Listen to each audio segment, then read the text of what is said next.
Sejam bem-vindos, Murilo, Max, Sampaio, Odilon. Que Jesus abençoe cada um de nós. Então vamos dar início agora à nossa reunião de hoje. Que Deus ilumine os nossos corações.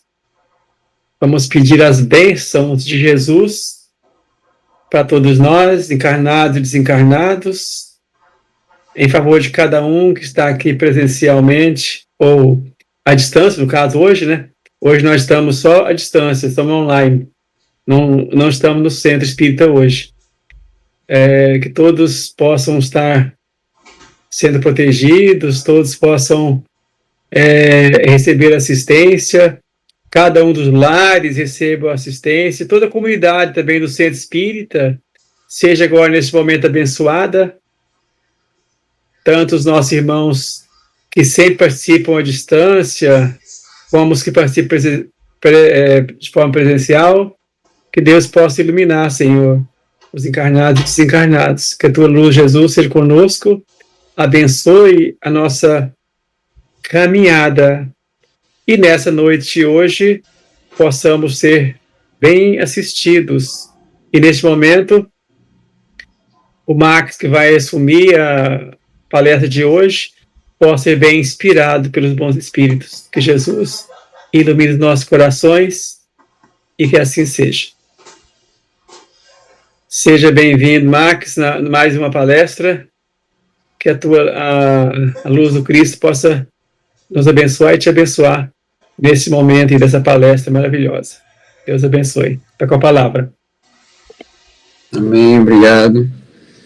Boa noite a todos.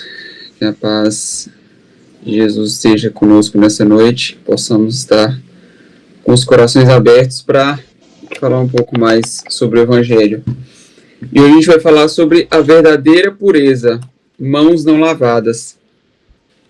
Outro dia eu estava numa cafeteria e aí eu observei uma mãe que repreendia o filho, porque ele estava comendo com a mão e não estava pegando os talheres. E aí ela falava de modo até grosseiro, falando assim: isso é feio, isso é errado, isso é sujo, meu filho. E o menininho, com a cara, com o rostinho todo inocente, falava: mas mãe, eu tô com as mãos limpas. E aí me veio a reflexão, né? O que realmente é sujo para nós?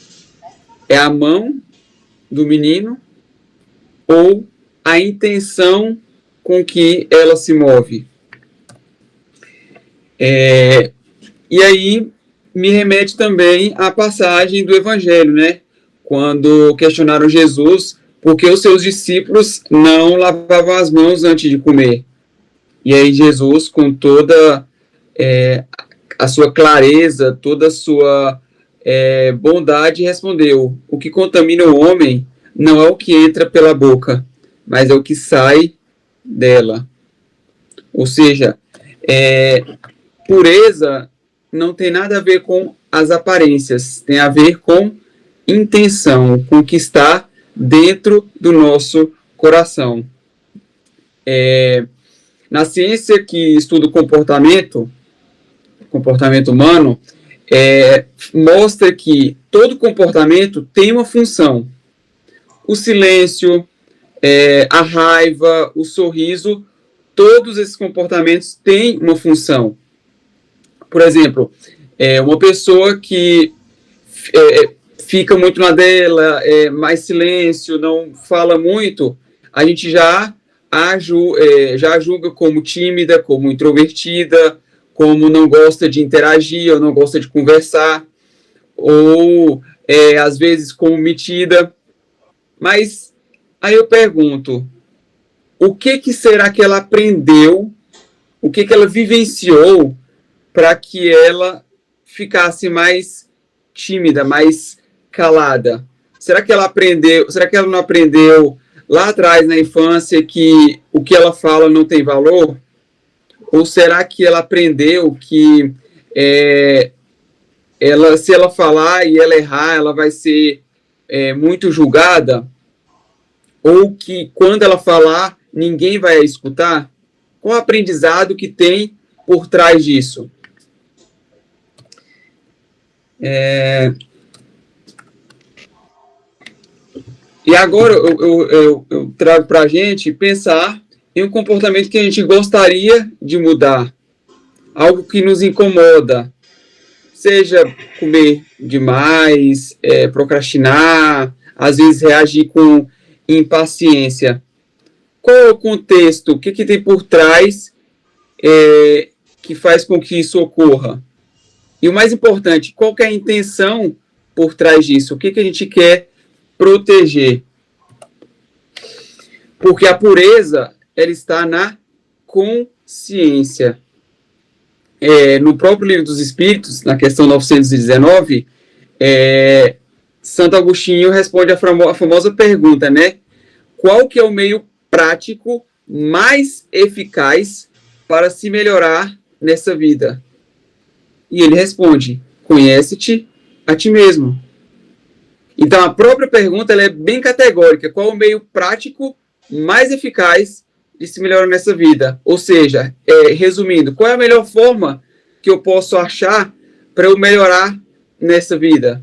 E ele responde, conhece-te a ti mesmo. E eu percebo que a gente que há pouca ênfase ou menos ênfase do que deveria ser dado ao autoconhecimento, a conhecer-nos a nós mesmos, a esse movimento de para dentro. Porque se a gente não se conhece, como que a gente vai melhorar? E aí vem, o que é se conhecer? Se conhecer é olhar para dentro, é olhar para os próprios comportamentos. Mas olhar para os próprios comportamentos não com culpa, mas com curiosidade, com empatia, tentando entender o porquê que eles aconteceram. E, geralmente, nós temos um comportamento oposto. A gente olha para o comportamento que a gente tem já julgando. E aí, dessa forma, a gente tende a escondê-lo. E aí, com isso, a gente acaba não aprendendo, acaba não evoluindo. E outra pergunta que a gente deve se fazer quando a gente tem algum comportamento que não é agradável. Por que isso me toca tanto? Se alguém me ofende, por que isso me toca tanto? O que está por trás da minha reação de impaciência? O que essa minha impaciência está dizendo? Então, a gente ser curioso com isso e ouvir com mais empatia. Ter os ouvidos abertos para realmente ouvir o que está por trás disso. Porque muitas vezes a gente tem, como a gente costuma julgar muito, se julgar e automaticamente julgar o outro, a gente não quer se ouvir. Então, autoconhecimento não é autopunição, ele é autoescuta. E muitas vezes é uma escuta que a gente não gostaria de ouvir de algo que seja desagradável. Mas é importante a gente ouvir e olhar para isso, para tentar entender, para de uma próxima vez a gente conseguir manejar melhor o contexto no qual aquele comportamento ocorre. É perceber que aquele comportamento no qual a gente condena, ele nasceu para nos proteger em algum momento. Talvez hoje ele esteja atrapalhando, mas ele tem uma história. Sabe aquele sapato que é mais velho, que é 2 números a menos do que a gente usa atualmente? E a gente ainda tem ele até hoje? Hoje, ele já serviu em algum momento, mas hoje ele não serve mais. Ou seja, ele tem uma história. E olhar para essa história é que o interessante para a gente conseguir progredir, para a gente conseguir se conhecer. Então, a verdadeira mudança ela é contextual e compassiva. Muitas vezes a gente quer mudar com base na crítica, se julgando e falando, eu preciso ser assim, eu não aguento mais falhar. Só que ocorre que crítica, ela não muda comportamento. O que muda comportamento é segurança, é apoio, é repetição. E essa segurança a gente só vai adquirir através do autoconhecimento. É igual quando a gente vai dar uma aula, ou falar em público, ou dar uma palestra, ou ter uma conversa. Se eu tenho segurança para falar sobre determinado tema, eu vou agir de uma maneira melhor. Se eu não tenho segurança, se eu não conheço o tema direito, eu vou ficar com medo, eu vou gaguejar, às vezes eu posso até ficar nervoso. Então, crítica não muda comportamento. É igual uma planta, você vai lá, pega a sementinha e coloca lá, planta, aduba. Você falar para ela, cresce, você tem que crescer. Vamos, eu estou com pressa do fruto. Vai adiantar alguma coisa para o crescimento dela? Não vai. O que a gente tem que fazer? Regar, molhar, adubar, ter paciência, né? Só assim ela vai brotar. E da mesma forma somos nós, ao mudar um comportamento, ao melhorar. Então, a verdadeira pureza não é sobre perfeição, é sobre intenção, é sobre o que está dentro. O que está por detrás daquela intenção? É sobre a gente agir de acordo com os nossos valores. A gente sabe quais são os nossos valores? Será que a gente já parou para pensar? E quais são os meus valores? Quais são os meus valores que são inegociáveis? Que eu vou agir a minha vida de acordo com eles. Porque se a gente não tem essa clareza de quais são os meus valores, mais facilmente vai ser eu entrar por caminhos tortuosos. Eu acabar errando. Então, uma coisa interessante é que a gente não precisa ser perfeito para merecer coisas boas. A gente precisa ser verdadeiro com a gente. E muitas vezes a gente tem isso meio plantado dentro da gente, acho, por aprendizado, por reforço de que a gente só merece coisa boa se a gente for perfeito, se a gente fizer 100%. E felizmente, né, na verdade, a gente não precisa ser assim. A gente não precisa ser perfeito para merecer coisas boas. Porque quando foi que a gente aprendeu que a gente só tem valor quando acerta? A gente já tem valor por ser quem a gente é. A gente precisa estar mais conectados conosco mesmo, com o nosso interior. Por quê? Porque aqui dentro precisa ser um lugar confortável para a gente viver. Se a gente não tem aqui dentro, o dentro do Max, um lugar confortável para viver, eu vou querer buscar esse conforto fora. E aí, muitas vezes, a gente vai acabar tomando caminhos tortuosos. O certo e o errado que eu aprendi, será que ele vem de uma consciência pura ou de uma história de punições que nós tivemos ao longo da vida? Então é interessante a gente se questionar sobre as coisas, né? E muitas vezes a gente tem medo das respostas que virão. Às vezes a gente até quer bloquear aquela resposta que às vezes não é uma resposta agradável. Mas é interessante a gente se questionar. Porque afinal, o que é certo, o que é errado? Não é sobre não errar, mas é sobre reconhecer e corrigir com compaixão. Olhar para aquele erro com empatia. Olhar para ele na função que ele exerce, que é de informação. Ele está tendo alguma informação. Ele tem algo a nos dizer. Aprender a sofrer é não colocar mais sofrimento dentro do sofrimento.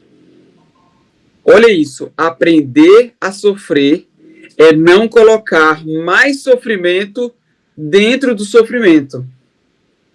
E muitas vezes a gente faz isso, como por exemplo, eu tenho algum momento e eu sinto raiva. Eu começo a me culpar e a me punir por estar sentindo raiva. Eu estou colocando mais sofrimento dentro do sofrimento que já é a raiva. Ao invés de eu olhar para a raiva e tentar entender de onde ela vem, por que eu estou me sentindo assim. Porque só dessa forma eu vou conseguir, de uma próxima vez que esse sentimento vier, porque ele é inato ao ser humano, ele vai vir, só de uma próxima vez eu vou conseguir manejar isso melhor. Eu vou conseguir, às vezes, mudar o contexto no qual isso ocorre. Agora, se eu escondo, se eu me puno por isso, além de eu sofrer mais, o que eu vou fazer? Como eu já estou colocando sofrimento dentro do próprio sofrimento, eu vou esconder. E aí eu vou escondendo debaixo do tapete. Escondo todos esses sentimentos negativos sem olhar para eles. E uma hora, a conta vai vir no corpo. O próprio corpo vai refletir esse acúmulo de sentimentos negativos não compreendidos, só escondidos. Ele vem através de uma ansiedade, vem através de diversas outras formas que o corpo se manifesta. Então, que a gente possa aprender a olhar para o sofrimento, aprender a sofrer, né, de uma maneira mais empática, sem colocar tanto sofrimento. Olhar para ela de uma maneira como aprendizado, porque só assim a gente vai crescer e evoluir. E aí, pureza, a verdadeira pureza de coração, ela está intrinsecamente relacionada à flexibilidade emocional e não à rigidez. E muitas vezes a gente associa a pureza com rigidez. Rigidez, o que é rigidez? É uma forma de medo. Medo de errar, medo de perder o controle, medo de não corresponder às expectativas. E como todo comportamento, ela se mantém por estímulos que a reforçam.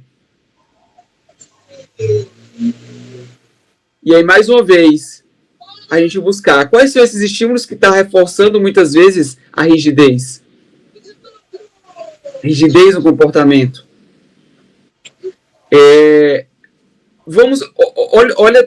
Quando eu estava vendo sobre isso, me veio na cabeça. Vamos analisar.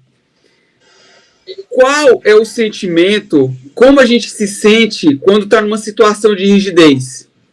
Quais são os sentimentos, as energias que permeiam num comportamento de rigidez?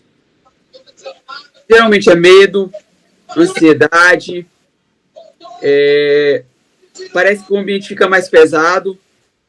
Agora, quando a gente está no contexto de comportamento em que há flexibilidade, em que, tudo bem, às vezes eu errei, mas eu vou olhar para esse erro com empatia, vou tentar entender o porquê que isso aconteceu. Parece que quando a flexibilidade fica mais leve, parece que o ambiente fica mais agradável. E olha só o exemplo.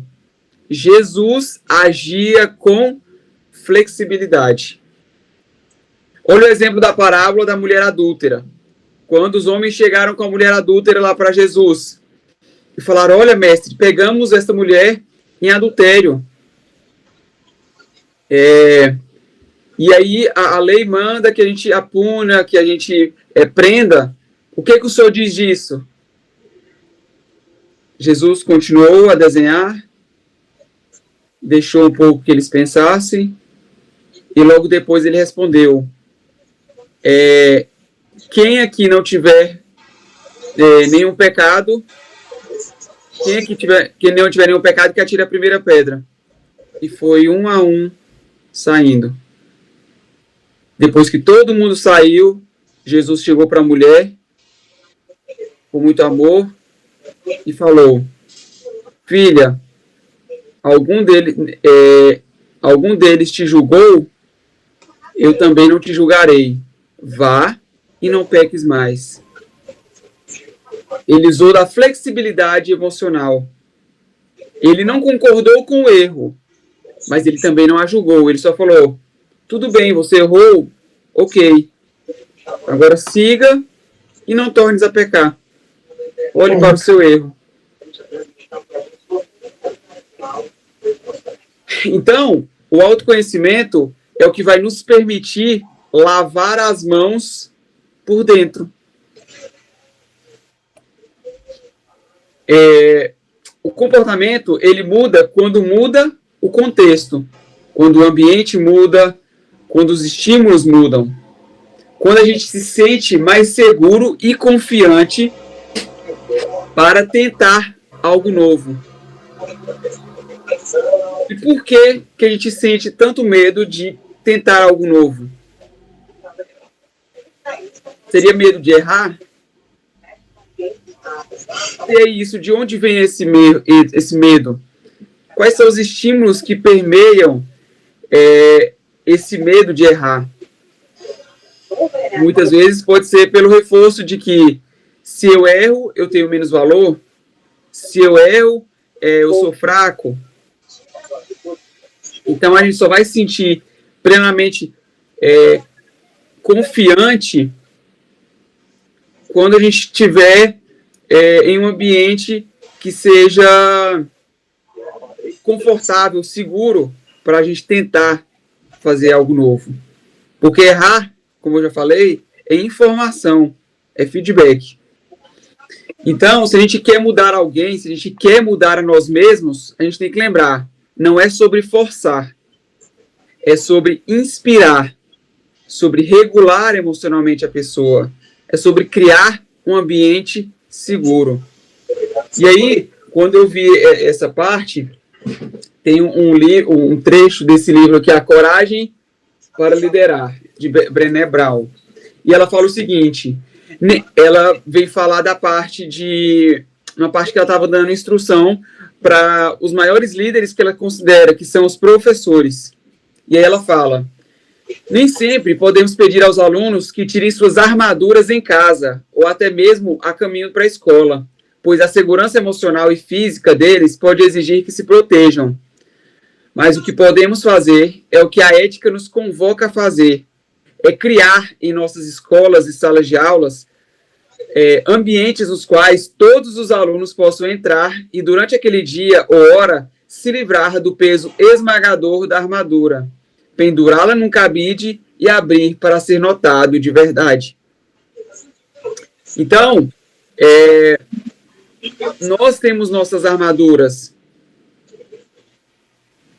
que a gente usa para se proteger, de certa forma, emocionalmente.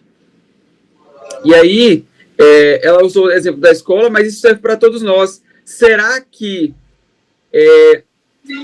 pense naquela pessoa que você mais ama, que você quer ver bem, a gente, através dos nossos atos, dos nossos comportamentos, estamos incentivando elas a permanecerem com a máscara, com a armadura, seja um comportamento de rigidez, intolerância ao erro, não validação, ou nós, com nossos comportamentos de validação, de acolhimento, de empatia, estamos incentivando que ela possa tirar um pouco a sua armadura e colocar um pouco de lado, pelo menos no instante em que estiver conosco. Será que eu estou criando um espaço seguro ou apenas exigindo que o outro mude? Ou que eu mesmo mude, né? Sem dar oportunidade no espaço seguro. E aí, nesse mesmo livro, ele ainda fala: não se pode crescer e contribuir plenamente usando a armadura. O simples fato de usá-la já exige uma grande quantidade de energia. Às vezes, toda a nossa energia. Então, não tem como a gente crescer plenamente, a gente contribuir com o próximo usando a armadura. Então, que a gente possa tentar para que o outro, através dos nossos comportamentos, quando estiver próximo a nós, deixe pelo menos um pouco a sua armadura de lado. E aí, para a gente ir caminhando para o encerramento, a reflexão que fica é: quando Jesus estava falando das mãos não lavadas, ele não estava falando de higiene. Ele estava falando que o que importa é o que está dentro de nós e não o que está fora. E que para a gente limpar a nossa alma, vai exigir de nós compaixão, verdade, intenção, empatia. E aí eu faço um convite a todos nós de reflexão para que a gente possa começar a se questionar mais, usar questionamentos que aproximem nós da nossa essência, que a gente observe os contextos nos quais a gente não é a gente mesmo, que a gente nos valide mais, que a gente valorize os nossos esforços, a gente honre nossas tentativas e que a gente escolha, que a gente busque agir com mais consciência, porque essa consciência a gente vai buscar agir ela quando a gente olhar mais para dentro, quando a gente se questionar mais, porque muitas das respostas que a gente busca fora estão todas aqui dentro, todas dentro de nós. Só que a gente não está se ouvindo. A gente está com medo de se ouvir. Mas as respostas estão todas aqui dentro de nós. E como disse Einstein, o verdadeiro valor de um ser humano é determinado pela medida e pelo sentido em que ele alcançou a libertação do eu. Então essa é a mensagem da noite. Que Jesus possa nos abençoar durante toda essa semana, que possamos ter uma excelente noite de sono. Que assim seja. Obrigado. Seja, obrigado, Max. Foi muito boa a reflexão para mostrar para nós, né, o que nós somos de verdade, né, o que é a sujeira verdadeira. Vamos registrar aqui também a presença que nós não falamos no começo, que não estava no momento. Lalinha está presente, Alane, Deusa, Shirley, Dona Diva. Tem mais uma pessoa, parece que tem mais uma pessoa que chegou aí. Veja quem mais chegou. Seu Sebastião. Sebastião ainda é presente. Então, agradecendo a presença de cada um, que Jesus possa iluminar cada um de vocês. Nós agradecemos muito, porque isso tudo para nós é muito importante, a presença de vocês. Tá? Que Deus ilumine cada um e que visite o lar de cada um. E agora, para encerramento, nós vamos passar a palavra para o nosso irmão Gilon,